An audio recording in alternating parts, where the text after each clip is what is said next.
Hi, I'm James Shillinglaw. I'm here with Lindsay Pearlman, who is co-president of Ensemble Travel Group. We're here at the 50th anniversary of Ensemble, which began life as Giants.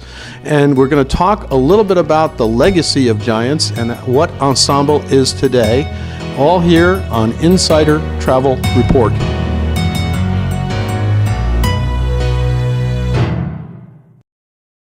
Now, Lindsay, this has been a great celebration down here at Baha Mar, which is a pretty brand new resort in the Bahamas. It's been wonderful to be here. It's actually the first time I think you've been out of North America for your conference, if I recall. That's correct. And let's talk a little bit about it. One of the themes of the conference is fast forward, building on the shoulders of giants, which is the original name of your group. And I always forget what giants stand for. It was an acronym for Greater Independent. I lose it after that, but we all knew it as Giants for years, and then it was changed to Ensemble. But talk a little bit about how that legacy of Giants has created the group as it is today.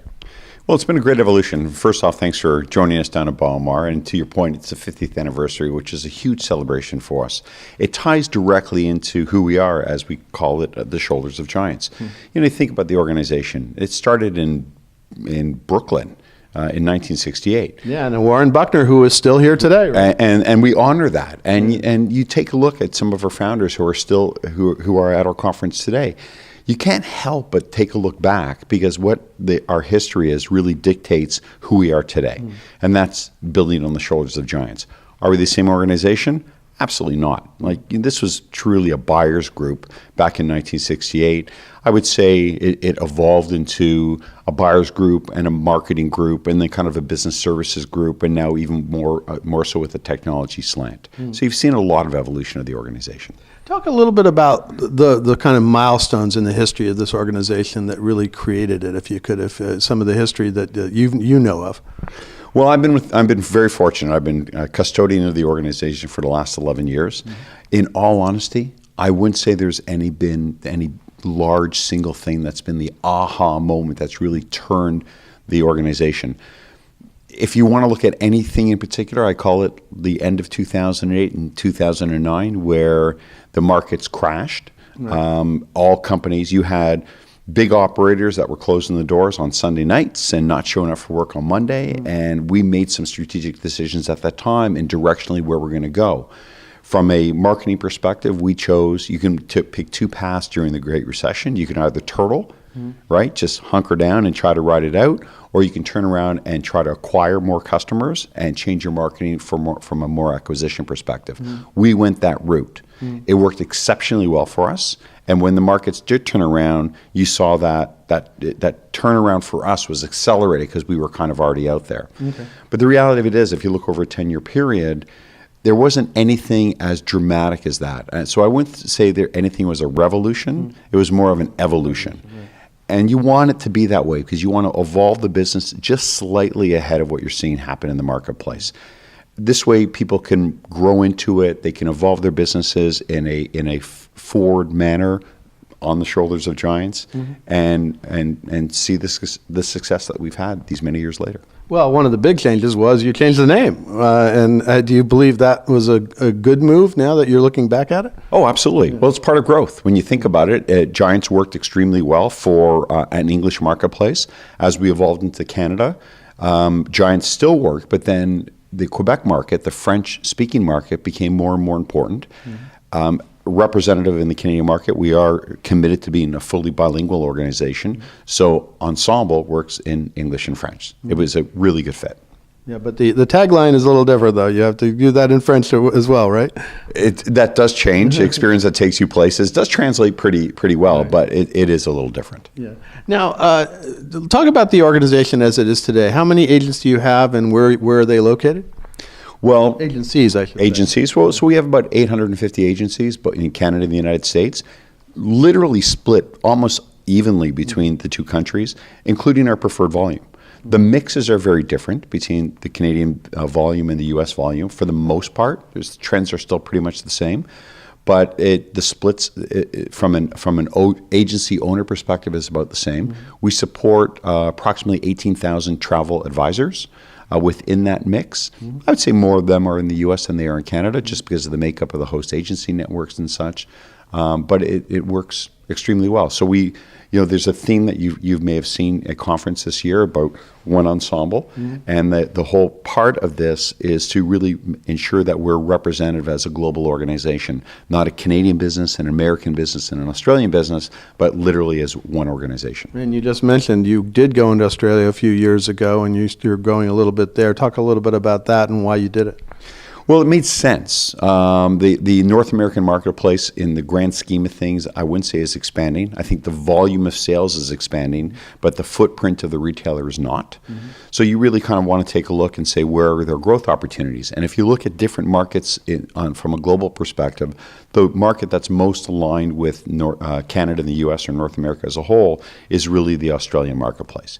You don't want to go into the U.K., you don't want to go into Germany. You don't want to go into Mexico or South America unless you're prepared to change your model in a significant way to allow you to do that. In Australia, we didn't have to do that. A lot of our existing value proposition translates extremely well in that market. Let's talk a little bit about how you differentiate Ensemble in the whole segment in the agency groups. What makes you different, and what are your sort of selling points when you're trying to get new members on board? What makes it really different from, there are 5-6 organizations out there now in the market, right? The reality of it is it's really dependent on what that business requires. Our competitors do very good things. We do very good things. Some of them they do better than us. Some of them we do better than them. So if you're looking to build your brand in your marketplace, that's what we do. We don't put our brand forward-facing to the consumer. We believe in helping the travel advisor be the pro, be the person that the customer goes to. They don't go to the plaque on the wall. They go to a human being. So our job is about helping them build their brand in their marketplace. That's different. If somebody's looking for to tie into a consumer-facing brand, they may want to look at another organization that has a forward-facing logo. Sure. So like an American Express, let's say. So it's really dependent on what the needs of the businesses are. And there's enough out there that somebody can make a good decision on where they want to go. For us, it's the same thing. Not everybody is able to join Ensemble. There are times where it just doesn't make sense. It may sound good, but operationally, we may not be the right fit. Yeah. Well, and also you're one of the few, one of two, maybe three cooperatives in the business, which that model really doesn't exist. I mean, the other ones are really consortiums that are owned by some entity, right? Exactly. Yeah. And good on them. They're private enterprises. It does make a significant difference in the operations of this organization. You think about it, and this took me a long time to get my head around. Our customer is our shareholder. In traditional models, it's about extracting revenues from the customer to fulfill the shareholder's requirements. In our case, it's one and the same. So we are really guided by our board of directors, who are our members, who are retailers, and that's how we take our direction. So there's things that we would do in operationalizing a business or products and services that in a normal business environment you probably wouldn't do. But it makes sense based on what the requirements are for our members. We're here to do what they need us to do. Now here we are at 50 years for Giants Now Ensemble. I'm not going to ask you where are we going to be here in 50 years, because I don't think you and I are going to be here. I hate to say, well, we might be. You never know.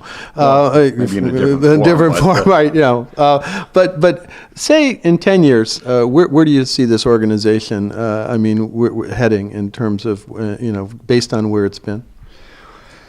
That's a big question. So I only asked the big question. Yeah, thank you. I kind of have the vision. Like when you think about it, we do our strategic plans go 3 years out, right? Anything beyond 3 years is an eternity. So let's go with your 10-year premise for a second.